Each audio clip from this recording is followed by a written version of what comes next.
Hi everyone, welcome to another episode of Rita's Book Club. This week I'm reviewing The Gingerbread Bakery by Laurie Gilmore. This is the fifth and latest book of the Dream Arbor series, and I've been waiting for this book since the series started. I will always felt the spark between Annie and Mac, and I just wanted to know what happened in the past and how these two would get together. As owner of her beloved Gingerbread Bakery, Annie Andrews would have a love life should have a love life to match her business, sugary and sweet. But instead, she is locked in a game of words with the irritatingly upbeat bar owner down the street.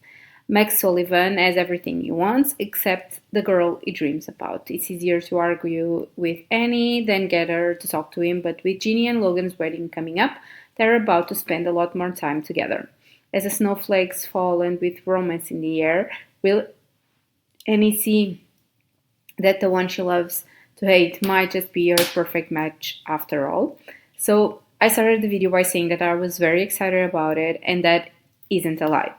I really wanted to know how Mac and Annie became enemies, and I felt like there was some story there, meaning that I felt like a few things happened between them that made them interact with each other like that.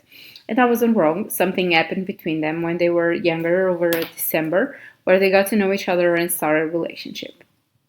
It was actually super nice how the author built the book because we see what was happening with them in the present and how they were building something new and what happened in their past, how they started a relationship as young adults, trying to start life and finding themselves as their own people. They start the book being defined as complete opposites, and even though they knew each other, they didn't have a friendship. They barely knew one another. It was very nice to see in their past how they actually started talking and how they were able to develop feelings. For that whole month, they got to know each other. They were kids that felt with so much intensity and wanted different things in life. They were just starting to build it. In opposite, when we see them in the present, we see how things are building up, how they are reaching a point of no return. Everybody around them is eager to see things move on and for them to finally be together. But what truly felt so amazing to me was how they knew who the other was and what made them tick. They knew each other so well, and they had to develop a new relationship, one that was more grown up and special.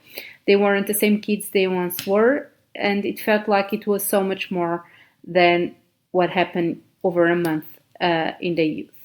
The chemistry between them was just there from the very first moment they appeared together on the story, and it was so nice to actually see them act on it. They knew where to push and pull to get a reaction out of the other, or even when they would need to be supported and help the other. They didn't even need to ask.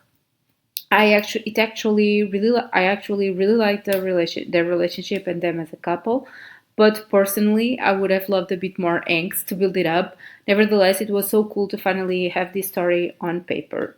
It was also nice to see the other characters in this new book and how their lives were going, especially Ginny and Logan with their wedding, but also the whole town.